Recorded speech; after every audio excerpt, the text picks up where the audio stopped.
The special session is over, budget is signed, and bills have been passed. But what does this mean for the Commonwealth? What does it mean for you and the city of Norfolk? It's Stay the Water. I'm your host, Dr. Eric Claville. Joining us to discuss this important topic and others is none other than Delegate Phil Hernandez, District 94, and the first Latino American elected to the General Assembly here in the city of Norfolk.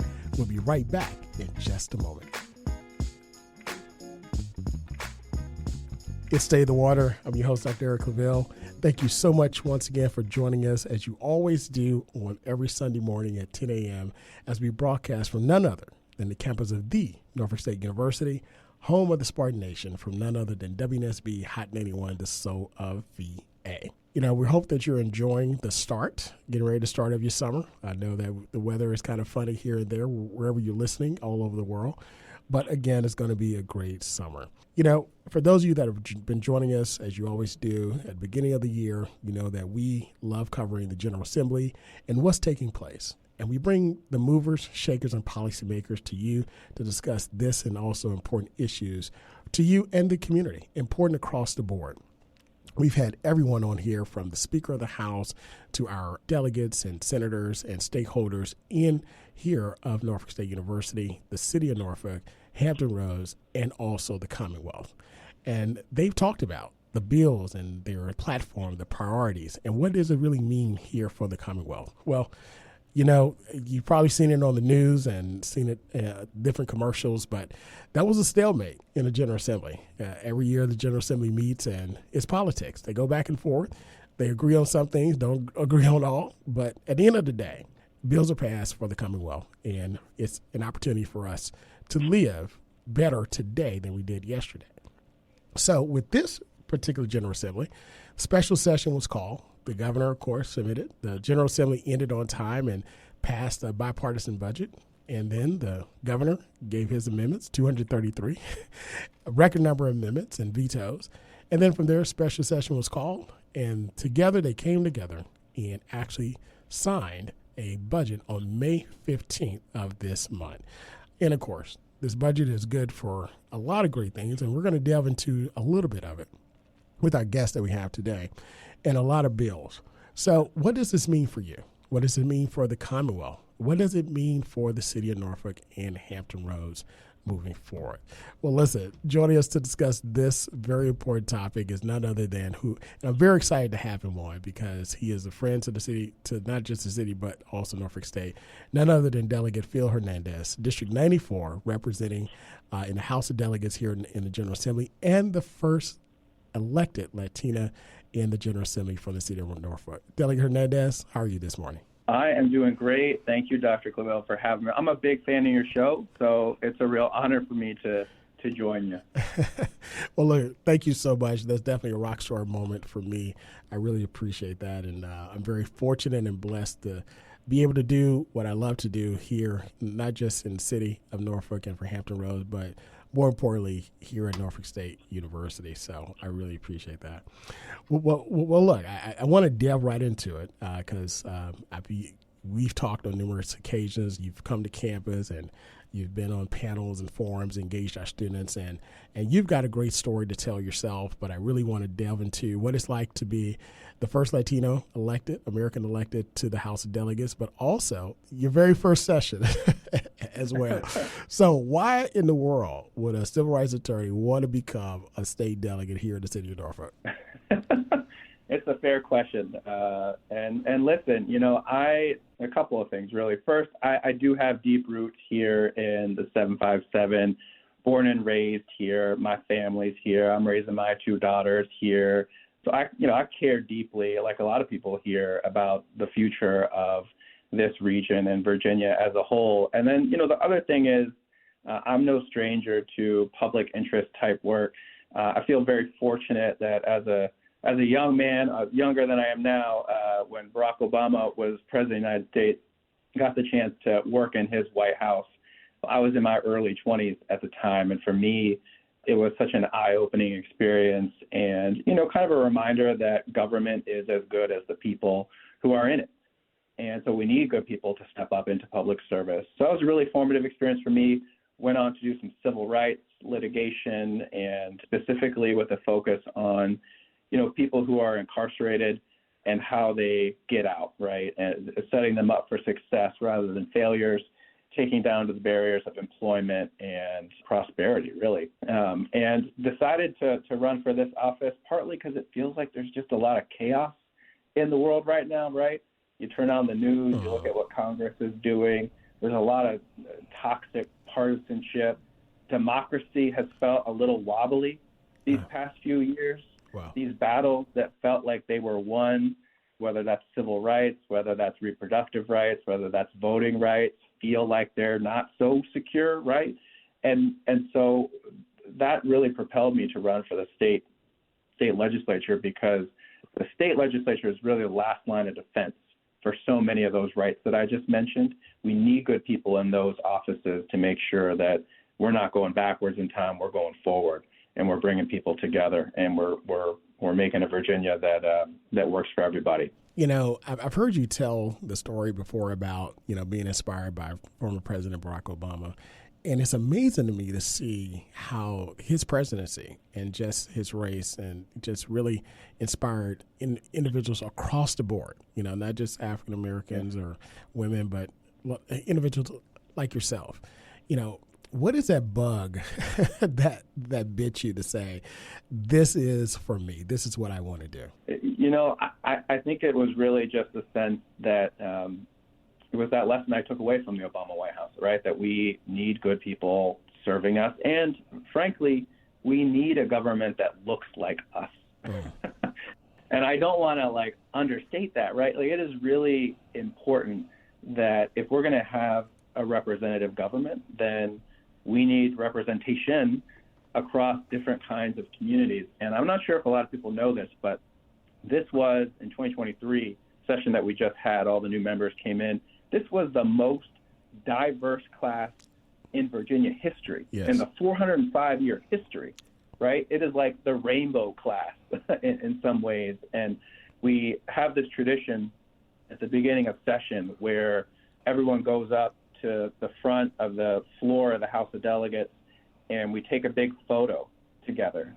And it's powerful this year, I think, because it is so diverse, and it's younger, and we have people from different walks of life.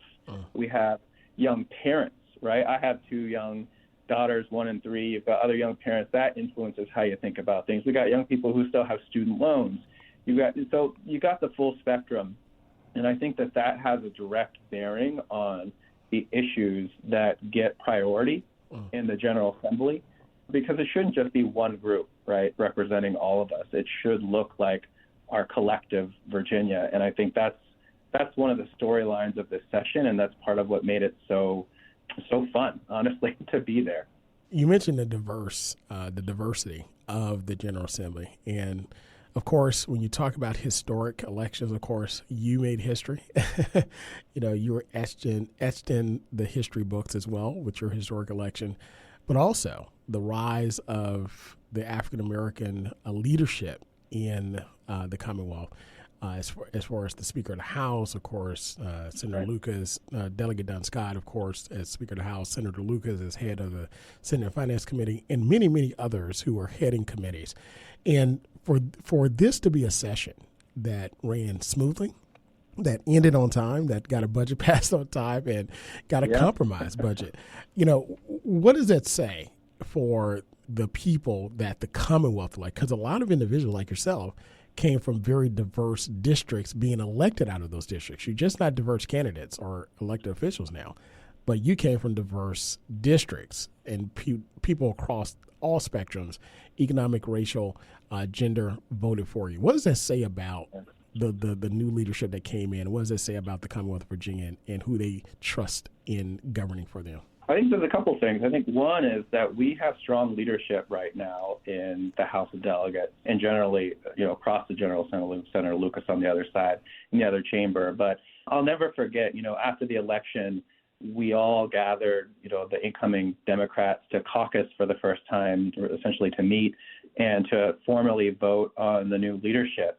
And it was just such a beautiful moment, honestly, to vote for Don Scott as the first African-American Speaker of the House. That's literally the first official act that all of us took, was to make that kind of history. And so I'll never forget that. But of course, Charnel Herring, African-American woman from Northern Virginia, right, as our majority leader, and then Kathy Tran, right, as our caucus chair. So we have diversity at the leadership level. And I think they showed this session incredible competence and ability to move us all forward in ways that were on time, but also we stuck together. And I think some of that is, the new members coming in had different levels of experience, whether that was the federal government or school boards or nonprofits, or they had done some policy experience before. So it wasn't like it was totally novel jumping into this kind of work. But I also think we had a clarity of purpose. We ran on protecting fundamental rights. We did that this session. We also ran on things like investing in public education, which we did at a record-setting level through the budget that we just voted on Monday.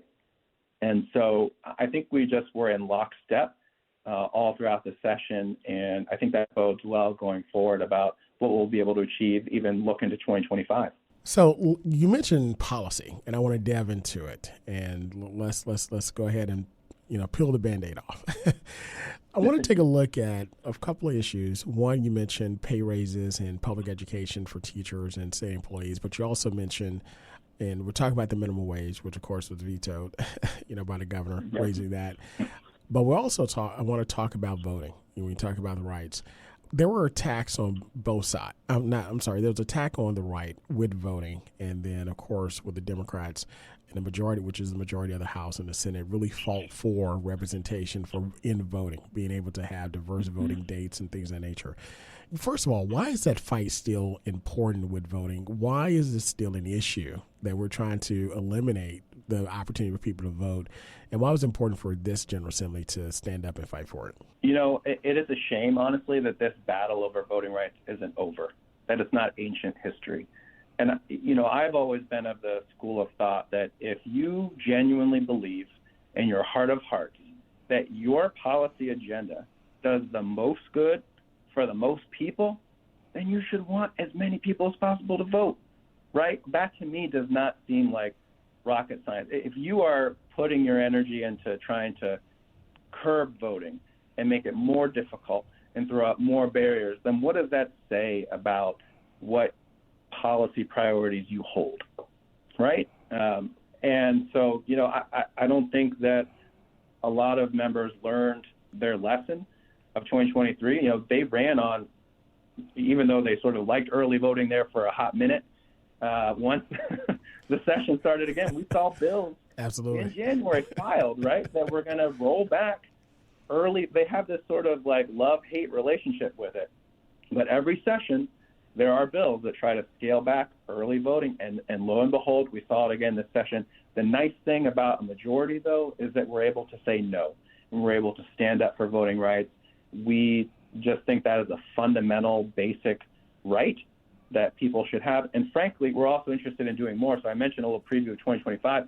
One of the constitutional amendments that we want to make in Virginia is to have an automatic restoration of voting rights for people who are formerly convicted of something, but they have served their sentence, they have paid off their debt to society, and we want to have just an automatic process for their voting rights to be reinstated. And mind you, that we would not have a Speaker of the House like we do, Don Scott, if we didn't have some restoration of voting rights. We want to make more Don Scotts in the future. We want to make more people have opportunity to be able to climb ladders and succeed. And so that's part of what that civil rights fight is about.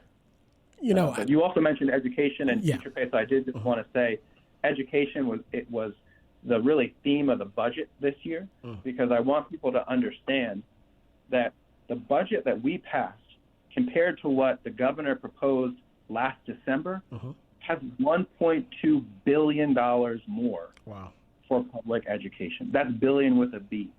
And so part of what that money is for teacher pay, because I think everybody knows in Virginia we are below the national average for teacher pay, and we're having a real problem attracting good teachers, but also just retaining the ones that we have. So over the next 2 years, teacher pay will increase 6% in Virginia. which is not where we need to be ultimately, but that's a pretty big jump. And so I was happy to be able to support that.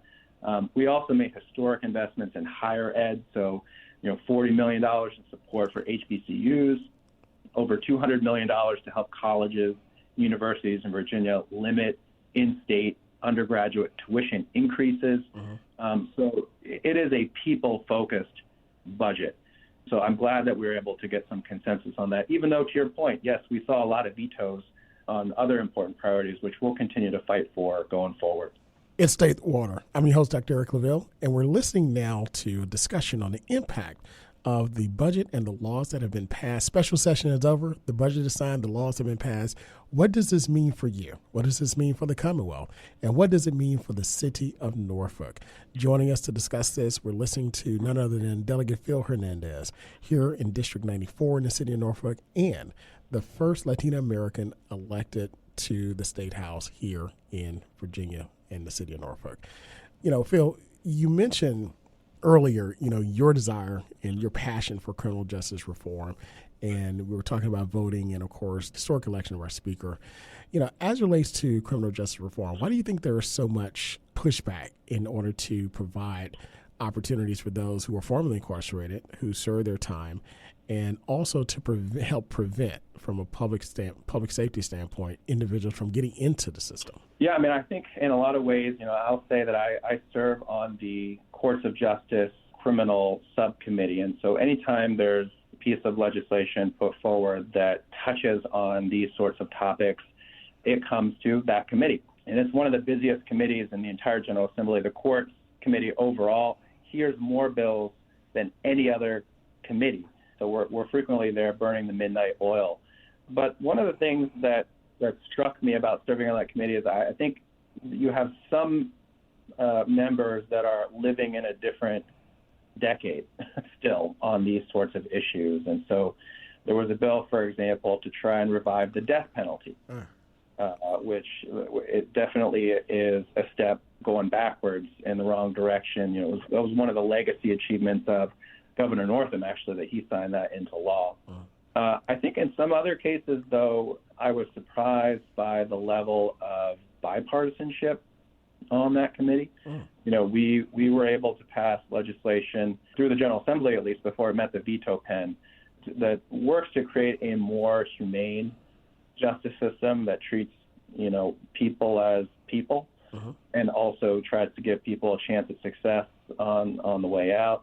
I had a bill, for example, that I carried with Norfolk Senator Angela Williams-Graves, a good friend of mine, that would have shortened the amount of time that the state government can collect court debt, because we heard stories of people who, maybe had a brush with the justice system decades ago, but were still paying off their court debt because the statute of limitations says you can chase it for 60 years, right? So people are bringing that kind of debt to their graves.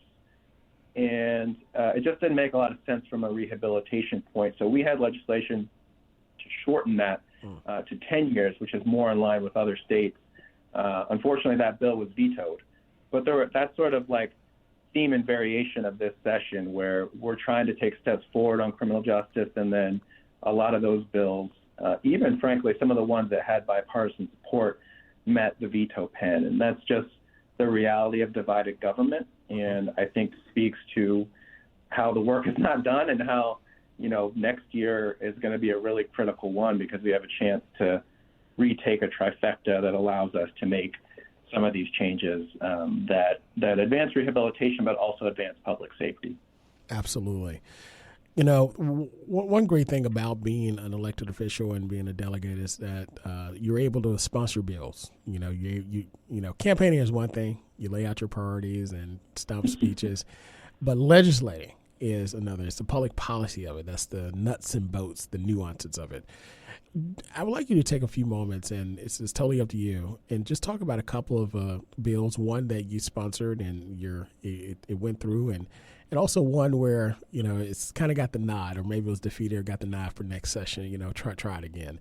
And how that process, which was your first process, how that process went, just your thoughts on it. Sure. It's a really good question, actually, because I started thinking about this very topic literally the night of the election in November, after it was clear, after I got over the excitement of winning, and after it was clear that, we're going to have a majority and that Don Scott's going to be speaker, you started thinking, okay, there's a lot of problems under the sun. There's a lot of people in our community that need help. How do you put together an agenda that touches on a lot of different issues, that's responsive to the diverse needs across the district? Because, in these House districts, we have 86,000 people that we represent. And so I am happy to say now that my first session is in the rearview mirror, that I got 8 bills through the General Assembly. Every single one of them, fun fact, had at least one Republican vote. Wow. Although I like to say, I think in fairness, one of them was by accident. Someone pressed the wrong button. But nevertheless, the governor signed, so far, 6 of those 8 bills. Wow. And that's a record. Percentage I would have taken. Yeah, I would have taken those odds that, the first day of session, you would have told me that. I would have said, absolutely, I'll take that. But, they run the gamut. I had bills to help make childcare more affordable, right? Because for a lot of families, it's like having another mortgage. Absolutely. It's like it is something that keeps people from working because the math just doesn't math. I had legislation to help make Virginia a leader when it comes to dealing with climate change and addressing sea level rise and flooding, sort of environmental justice-related issues. That passed unanimously in the General Assembly, and the governor signed that into law. That also comes with $1 million investment to staff it so that we can provide technical assistance to localities and help chase federal funding so that Virginia gets more resources for priority projects. One of my favorite bills, though, honestly, was, and this is sort of a small bill with a big impact, this was a bill to help families lower their energy costs. And we have this program in Virginia. It's called the LIHEAP program, where you can apply if you need help with your heating bill or your cooling bill. The catch was always, though, that in the past, this application period was only open for 1 month of the year, basically.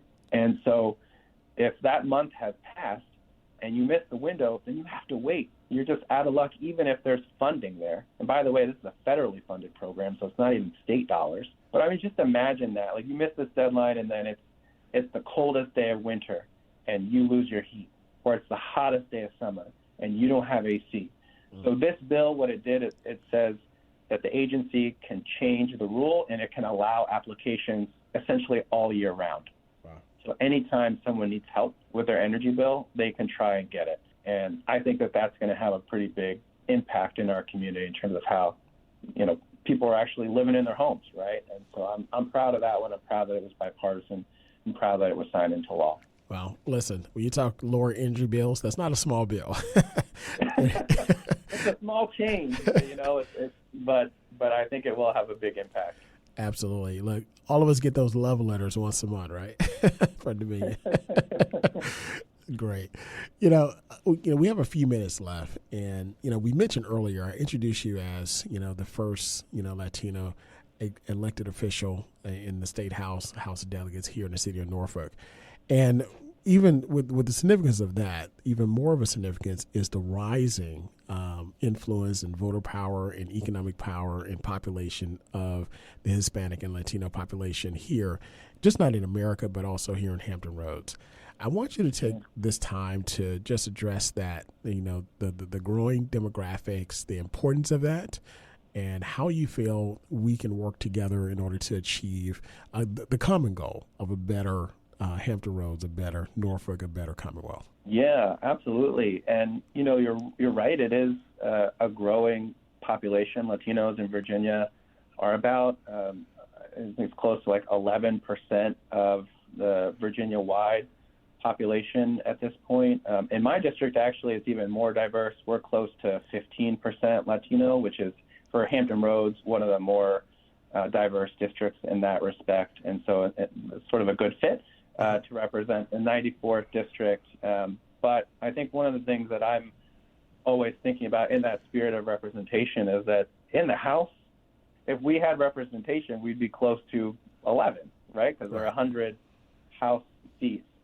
And I think there's a whole lot of reasons why we're not quite there yet. But, like I said before, government just works better when it is representative of the people that it serves. And so I'm hoping that over the next couple of election cycles, we can increase that number.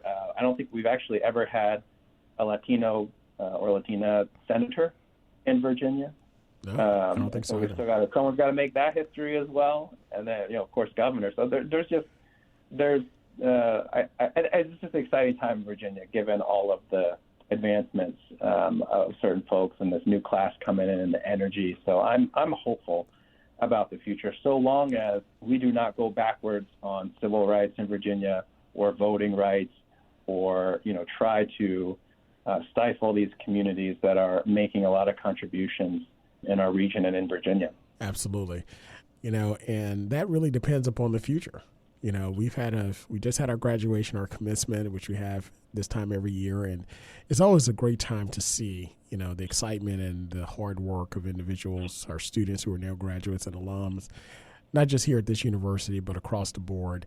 But it's also what I see not the future, but the now. And these are the individuals that are going to pave the way and continue the march moving forward so that we don't go back. You were inspired by former President Barack Obama. And in our closing time, what is that advice that you would give, or words of wisdom to our new graduates and anyone who's entering school or looking for that next opportunity? What advice would you give them if they're looking at public service for the public good of the Commonwealth? My first message is very clear, that we need you.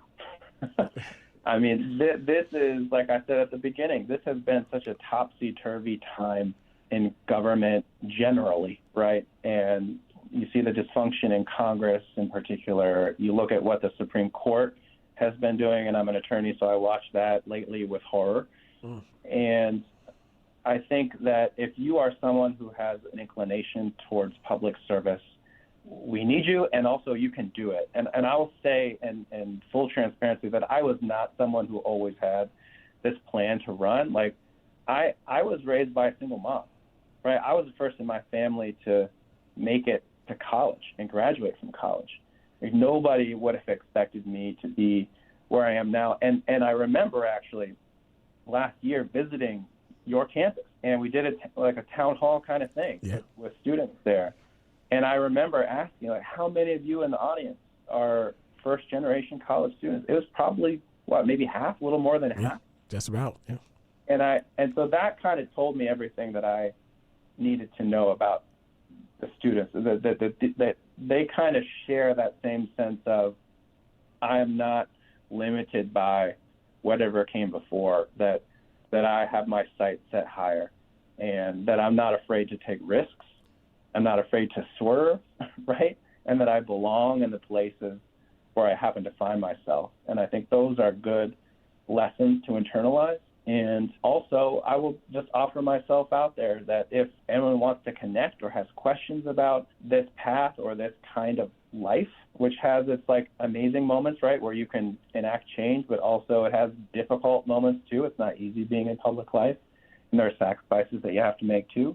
But I'm always an open door, especially for the sort of next generation of people, because it takes, I think, in the same way that Obama inspired me and inspired a whole generation of people, we always have to be thinking about who's coming up next and what ideas they have and what concerns they have, and also just to send messages that, it will be your turn, and we need you, and we need your creativity and your energy and your positivity and your commitment to democracy. Those are all really important and salient in these sort of wild times that we're living in.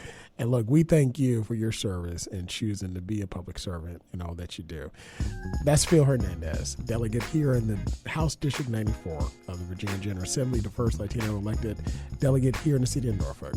It's Stay the Water. I'm your host, Dr. Eric Claville. Thank you for joining us as always. Be good, be great, God bless, and we'll see you next week. Hi, I'm Carrie Washington, and you're listening to State of the Water with award-winning host Dr. Eric Claville.